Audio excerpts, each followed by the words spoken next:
afaan Amaaraa dura afaan Faranjiitan beeka. Namicha Arsii tokko Hamdeessaa Tuussoo kan jedhamutu ijoollee Faranjii afaan Ingilishii barsiisa, afaan hisaaba maal Arsiirraa dhufe.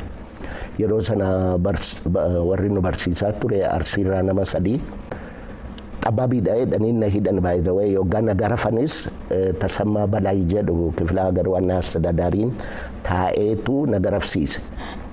Yoggaa nagarafan sana fannifameen asii gadi mataan koo gadi rarra'ee miilli koo ol garagalee miilla kana keessa nama tumu shiboo korroyintiitini.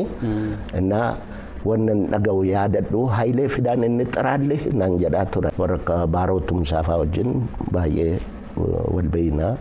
Qees Guddinaa Tumsaafaa mana isaaniiyyuu dhaqee walaloo wayiifaa katabeen dubbisaafii ture. Waarraa baratanidha malee amantaan kun dhuguma mangista samaatiin dhaqaa gahaan namitti gubadha waan akkanaa amaneen beeku. Ijoollee jedha Oromoon. Ijoollee jechaadhuma beeka malee akka inni ijarraa dhufu hin beeku. Ijoollee jechaan plural form of ija jechaadha. Ijoollee jechaan waggaa dargiin sooshaalizimii awaajee Ali Birraan walaloo baase duukaa. Sooshaalizimii jechuun walqixxummaa sabaa, mootummaa dafqaan bulaa saba bal'aatu dhaabaa sirba jedhu duukaa baase. Ijoolleen Oromoo inni kan Ma'isoon galee inni kan Ihappaa galee wal ajjeesuu calqabanii Ali Birraan maaltu addaan nu baase, haati keenya takka maaltu addaan nu baase, waliin galtanii gaaffiin keenya isa kanaayi jedhee namatti lallabaa turedha. Yeroo dargiin ijoollee zamachaa jedhee baadiyyaatti ergee Ali Birraan tulluu gubbaan darbii allayyaarraa gorii maasaa keessa bahii laga guddaa cehi atuuni arkitaa, bututtuu uffataa, mishingaa qotataa, horii huhuqqataa qarree irra tiffataa, yaa bartuu dammaqxu warraaqsisitti dhaama yaadadhu siin jedha saba cunqurfama. Ani Ali Birraa kana nan jaalladha. Ali Birraan na dura calqabe. Bara dargii namni baay'een Oromoon hiriyoonni keenya biyyaa ba'anii warri kaan gaaratti galanii qawwee fudhatanii anumaaf Ali Birraatti kan Finfinnee keessatti hafe. Bokkuu sana immoo niitii wajjin malee hin fuudhani.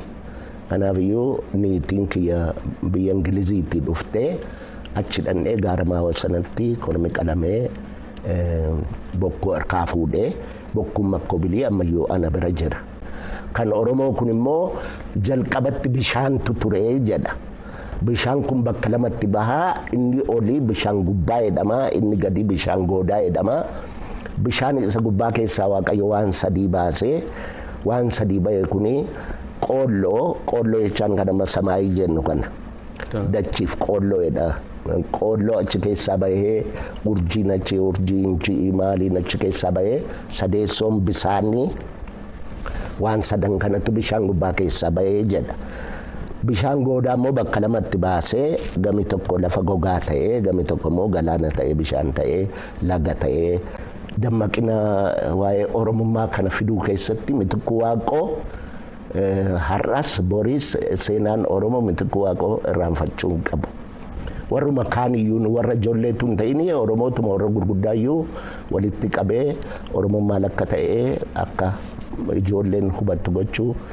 Ilmi obbo Mitikkuu Waaqoo abboomaa Mitikkuu booddee warra OLF'n warra dura qawwee lafaa kaasee keessa jira.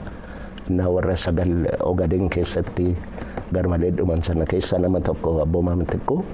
Aniif abboomaa Mitikkuu hiriyaadha.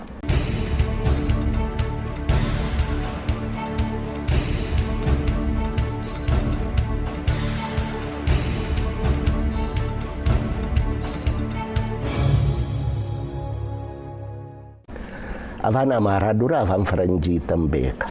Namicha Arsii tokko Hamdeessaa Tuussoo kan jedhamutu ijoollee Faranjii afaan Ingilishii barsiisa, afaan hisaaba maal Arsiirraa dhufe. Yeroo sana warri nu barsiisaa ture Arsiirraa nama 3 Ashannaafii Waddeessoo jedhamu.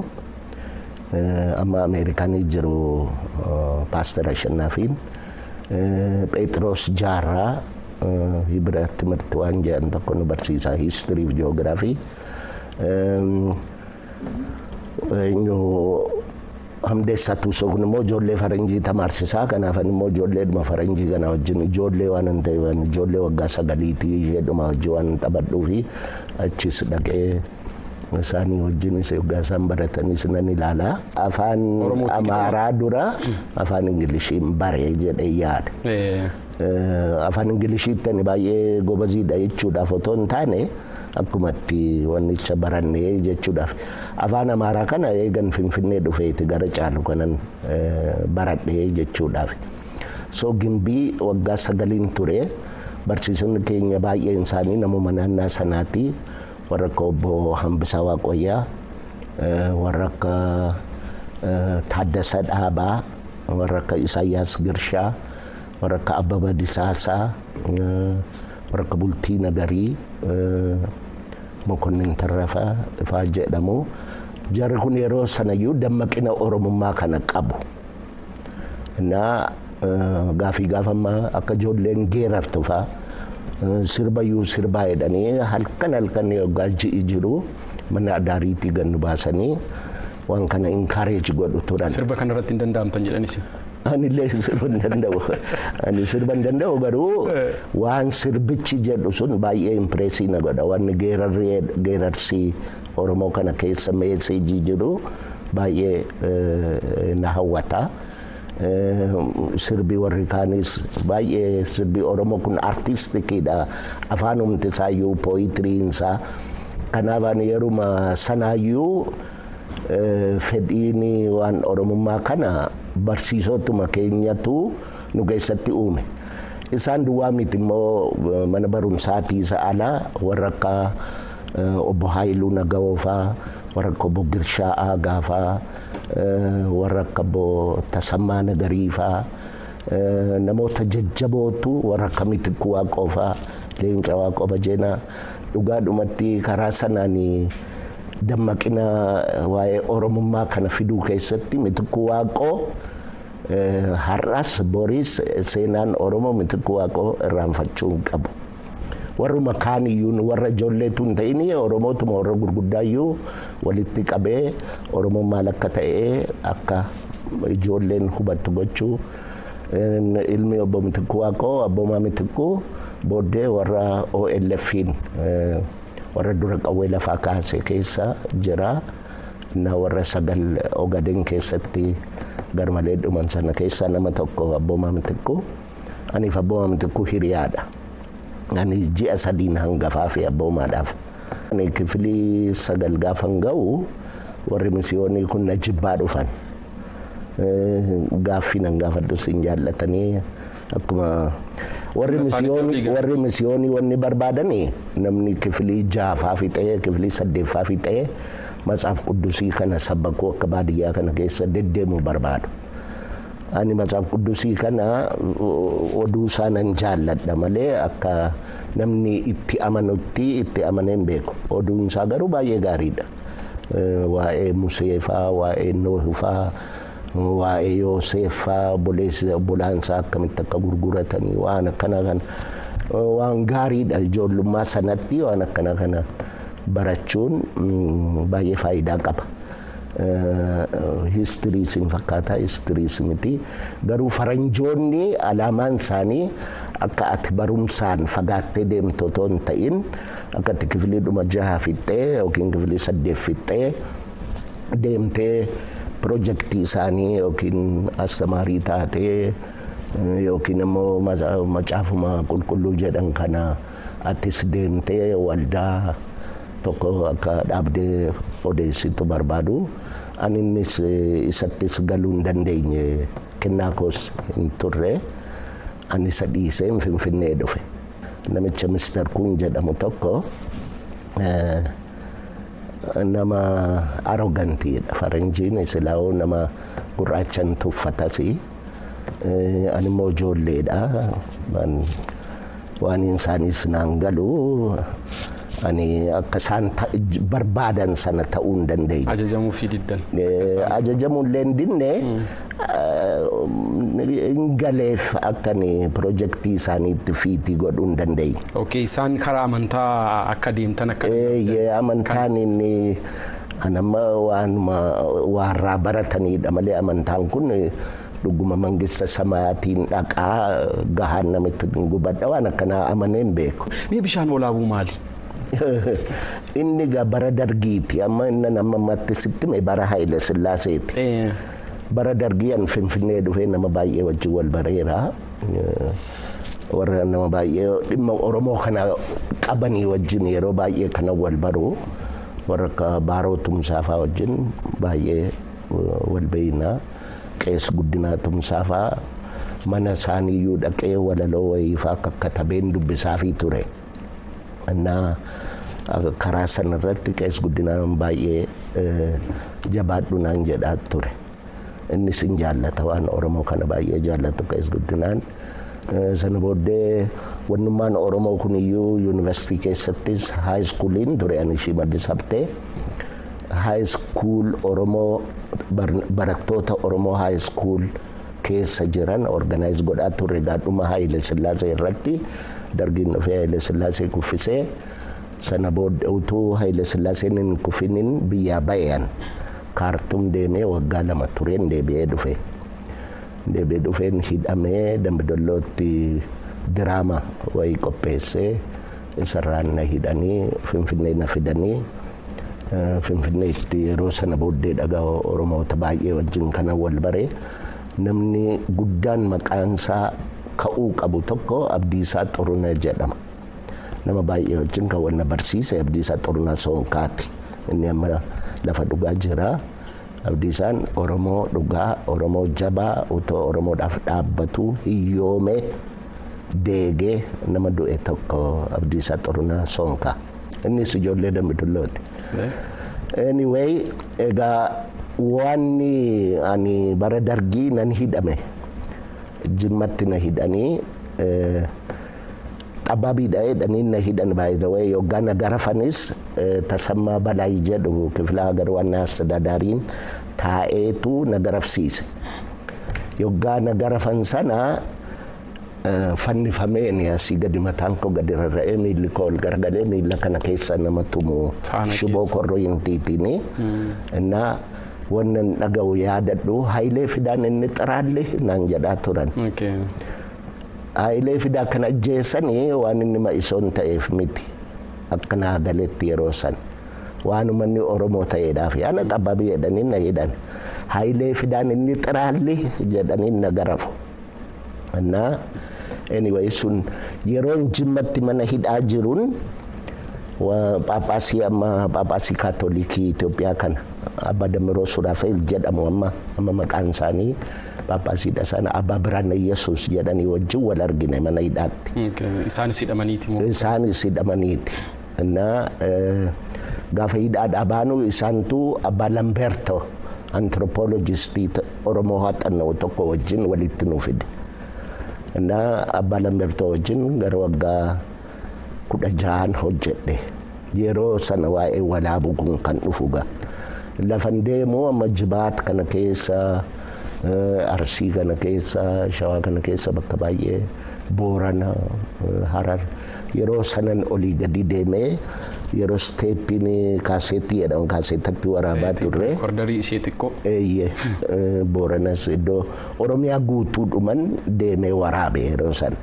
Lafa naqe hundumatti dubbii walaabuu kanatu ka'a. Uumee walaabuu baatee waan jedhantu ka'a. Uumee walaabuu baate jechaan maal jechaadha isa jedhu kana.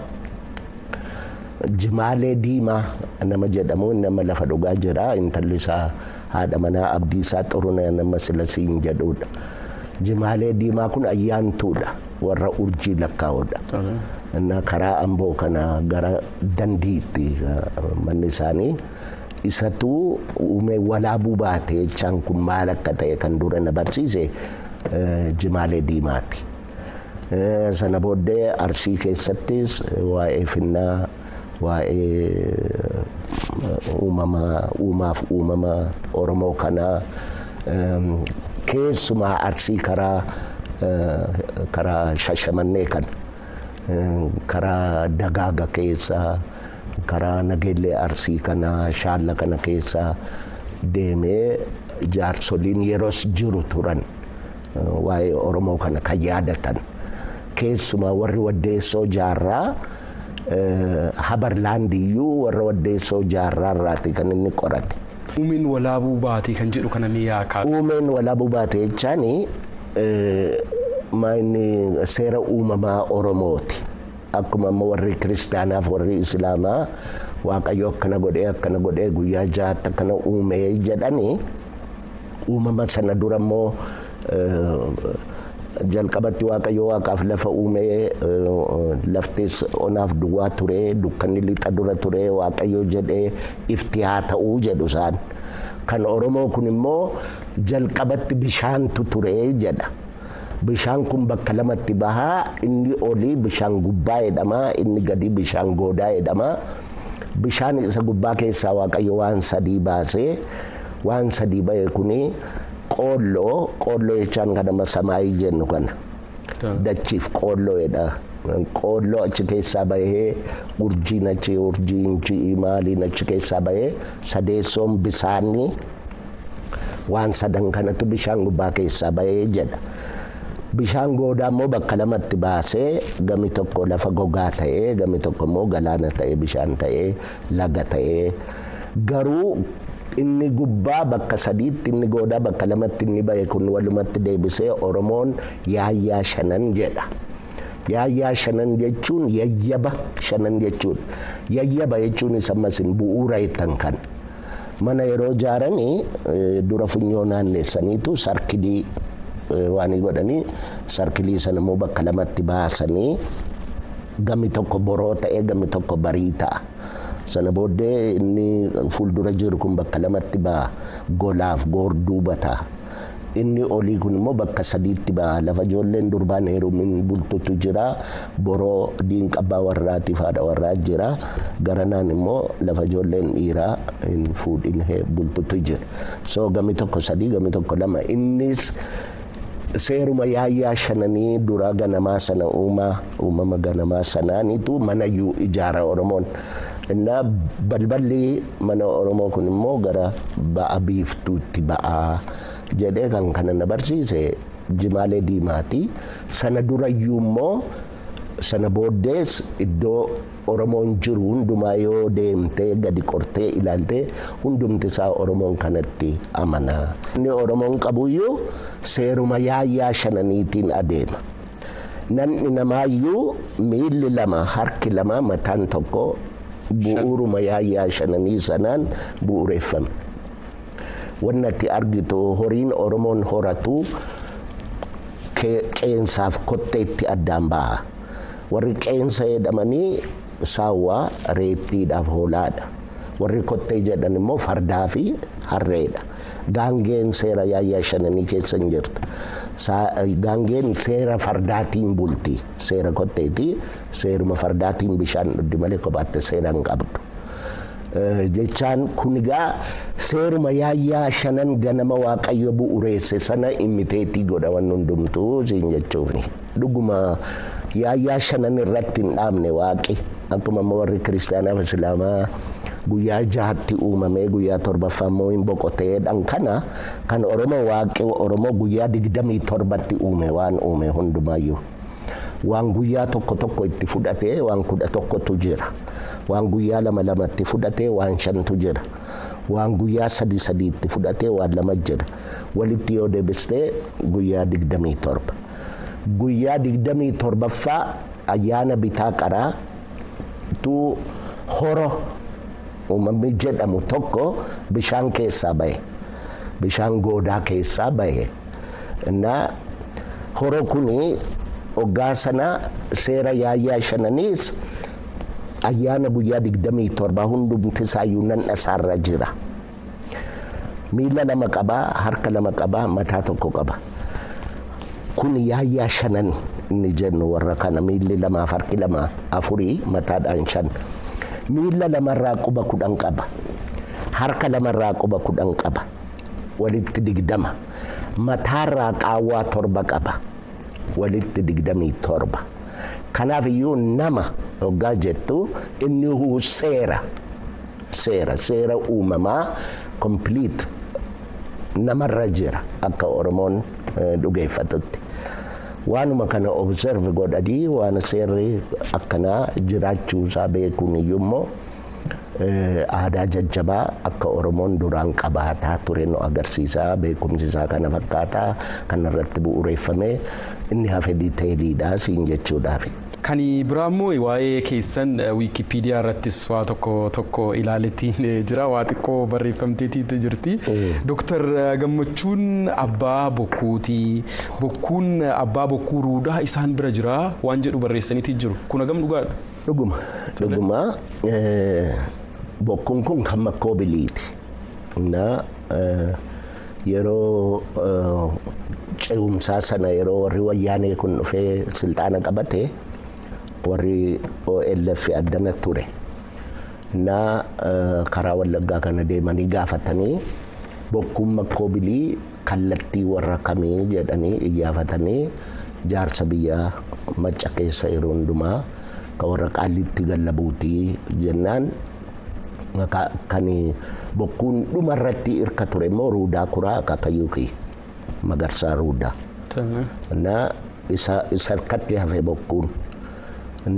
Abbaa kootiin kottu bokkuu fuudhii jennaan ani dulloomeera ani bokkuu fuudhuudhaaf gadaan naan ayyamoo jedhee obboleessi kiyya Biqilaa Magarsaa jedhu hangafa kiyya waaniidhaan fidanii Gambeelaa aeropilaaniidhaan fidanii isatu bokkuun makkoobilii isatti kenname. Inni immoo waa'ee aadaa Oromoo kana gadi fageessee waan hin beekneef ani waan kana hin beeku fedhii kootiin atti narraa fuudhii jedhee gara maa'oo lafa akaakaan keenya duritti korma qalutti akka beeknutti qallee Waaqayyoon immoo ati akka beektutti fudhadhu jennee bokkuu sana anatti kennee bokkuu sana immoo niitii wajjin malee hin fuudhani. Kanaaf iyyuu niitiin kiyya biyya Ingiliziitii dhuftee achi dhannee gara maa'oo sanatti kormi qalamee bokkuu harkaa fuudhee bokkuun makkoobilii ammayyuu ana bira jira. Waa'ee Oromoo barsiisuun Itoophiyaa keessatti dhowwaadha.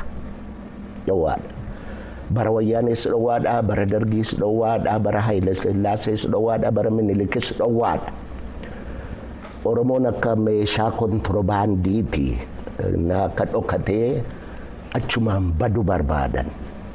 Garuu utuma dhowwanii ittis hidhamnee, ittis garafamnee, ittis jibbamnee hin dhiifne gaafa hin dhiifnu gara fuulduraattis hin dhiifnu kan dhageessan hundumtuu quba qabaadhaa jechuudhaaf. Eenyummaa keenya nurkaa laaffisanii Oromoos laaffisuudhaaf. Balleessuudha yoo malee alaamaan laaffisanii balleessuu. Yaadichi maal sitti fakkaate waan sadii wal duukaa deemsisaa turan. Inni duraa Oromoo kana lafarraa fudhatu. Oromoon asii lafan qabu jedhu waggaa jaarraa 16ffaadha dhufee kanaaf iyyuu Itoophiyaan waggaa 3,000 sana dura jirti kanaaf Oromoon asii lafan qabu jaarraa 16ffaadha dhufee silixaanee guddaa ture balleessee jedhaniiti kan isaan barsiisanitti hin baranne akkanatti barsiisu. Yaadi isaanii lafichichaa irraa fudhachuudhaaf fudhataniirus immoo hin jiru amma lafii bilchaataa ta'ee lafii maallaqa bilchaataatti jijjiiramuu danda'u hundumaa saamaa ba'anii argita miti. Kana immoo bataskaanni siin saama wajjiniin. Nama keenya immoo Kiristinnaa kaasaniiti maqaa jijjiiru. Afaan Oromoos immoo dhiiftee afaan Kiristaanaa afaan waaqi beekoo afaan Amaaraa dubbadhu jedhu mana barumsaattis isa si barsiisu. Maqaasa kan Oromootti akka qaanoftu godhu. Maqaan Oromoo maal ta'e adara Faayisaa Tolaa maqaan kana fakkaatu jira badhaadhaa maqaa babbareedaa akkanaa kana maqaa seexanaa taasisanii isaan immoo yeroo bataskaana tokko Oromiyaa keessa dhaabanii lafa hektaara 6 wajjiniin fudhatu. Duri ruubii fudhatu ruub gaashaa amma caalaa fudhataayyuu jiru. Kun hundumtuu akka nuyi dhugaadhumatti akka nuyi mootummaa waaqaa dhaalluu fi isaasiyyuu dhabnee isa jannata minal baataa jedhama. Waloos ni barreessitu keessattuu kan doktora kabajaa artiist Alii Birraati kan beekamu. Waloon isin barreessitanii kan biraa kan barreessitanii jira? No, ani Ali Birraa kana nan jaalladha. Ali Birraani na dura calqabe. Bara dargii namni baay'een Oromoon hiriyoonni keenya biyyaa ba'anii warri kaan gaaratti galan qawwee fudhatanii anumaaf Ali Birraati kan Finfinnee keessatti hafe. Yeroo sana dargiin sooshaalizimii awaajaa maaloo waggaa dargiin sooshaalizimii awaajee Ali Birraan walaloo baase duukaa. Sooshaalizimii jechuun walqixxummaa sabaa mootummaa dafqaan bulaa saba bal'aatu dhaabaa sirba jedhu duukaa baase. Yeroo uummanni ijoolleen Oromoo inni kaan Ma'isoon galee inni kaan Ihappaa galee wal ajjeesuu calqabanii Ali Birraan maaltu addaan nu baase haati keenya takka maaltu addaan nu baase waliin galtanii gaaffiin keenya isa kanaayi jedhee namatti lallabaa turedha. Yeroo dargiin ijoollee zamachaa jedhee baadiyyaatti ergee Ali Birraan tulluu gubbaan darbii allayyaarraa gori maasaa keessa bahii laga guddaa cehi atuuni arkitaa bututtuu uffataa mishingaa qotataa horii huhuqqataa qarree irra tiffataa yaa bartuu dammaqxu warraaqsisitti dhaamaa yaadadhu siin jedha saba cunqurfama. Ali Birraan beeytaa sagalee wardhaansooti Ali Birraan. Ali Birraadhaaf namatu walaloo katabaa inni jedhan kuni dhuguma waa tokko inuma katabu garuu Ali Birraatu waan barbaadu beeka. Kanaaf waa tokko Ali Birraa wajjin wanni katabnee jira. Kam faadha? Gammachuu katabee gammachuu goobana ji'aan jira waatiyyoon haadhaaf mar'ataa gammachuu maal dubbataa. Innis kan jedhu isuma amma dubbadhu kana waa'ee uumee walaabuu baatee ayyaanni Oromoo akkana gadaan Oromoo akkana jedhu kana waggaa dubbannu Aliin gammachuun maal dubbataan sanarraa dhufe. Seenaan Oromoo iyyuu kan darbu waloodhaanii amma areeroo boosaroo hincitu hinciccitaa hin badu hin babbaddaan farsoo duddi badiin biddeena nyaatte badii ga'ee beekee walii wallaaluu dida. Waan jedheef qaba gaafa jedhe qaba kuni Oromoodhaa fi fix text jedhamee seenaa yookiin immoo argaa dhageettii Oromoo akkuma kitaabaati jechaadha. Awwaadide alaabaan tapha dide burreen mar'achuu dide afaan sooddaa yaa'uu galaanni dide waalmal gubbaa ejjuu daddachi dide waggaa jedhan wanni kun waloodha. Innaa seenaa dabarsuu qaba. Soraa guyyoo soraa sororoo saafee alii soraa guyyoo barqaa wadarii diiree dagaa soraan bade sororoon subbaan badde gochii boddee bade gorsa wallaalee Oromoon gaara mukatti badeen seenaadha jechaan kun argaa dhageettii keessatti reekoordiitti ka'ee jira. Innaa akkuma alagaan matsaafatti xaaffatee qabu Oromoon immoo walaloodhaan qabu waan qabu baay'ee isaa walaloodhaan qaba. Kanaaf iyyuu walaloon kun funaanamuu qaba. Kaataaloogd ta'uu qaba, analaayiisd ta'uu qaba, irratti hojjetamuu qaba. Keessumaa immoo afaan Oromoo kana iyyuu hin beekna jedhaniitu isuma mana barumsaatti nu kijiban afaan Oromooti jedhanii warra odeessantu jira malee afaan numti Oromoo kun iyyuu hin beeknu dhugaa dubbachuudhaaf hiikaasaa iyyuu hin beeknu. Nadheen jedha Oromoon nadheen jechaa maal jechaadha? Ruutiinsaa maalirraa dhufe? Nadheen jechaan ruutiinsaa nadhiirraa dhufa. Nadheen pruulariidha. Nadhiidha. Hani akka faranjiin jedhu kana hin beeknu. Ijoollee jedha Oromoon. Ijoollee jechaadhuma beeka malee akka inni ijarraa dhufu hin beeku. Ijoollee jechaan plural form of ija jechaadha ijoollee jechaan. Kanaaf iyyuu simbolsiin Oromoo homaayyuu hin ilaalamne afaan isaa deebsiidhaan hin qoratamne waan baay'eetu hafee jira. Rakkoo guddaan jiru namuma waan Oromoo kana barachuu fedhuyyuu mootummaan hin jaallatu. Hamma ammaatti kana argine mootummaan argine namuma waa'ee Oromoo mootummaa jaallatu argeen beekan. Kun immoo dhugaadha. Yoo mootummaan si jibba ta'e wanni Oromoo akkam beekamne barbaada ta'e immoo namni lubbuu isaatiif sodaata. Kanaaf iyyuu namni baay'ee wanni irraa baqatuuf kanaaf. Irraa baqattes immoo siinafu Oromoo kana quba qabaadhu እና ከነስ beekuu barbaachisaa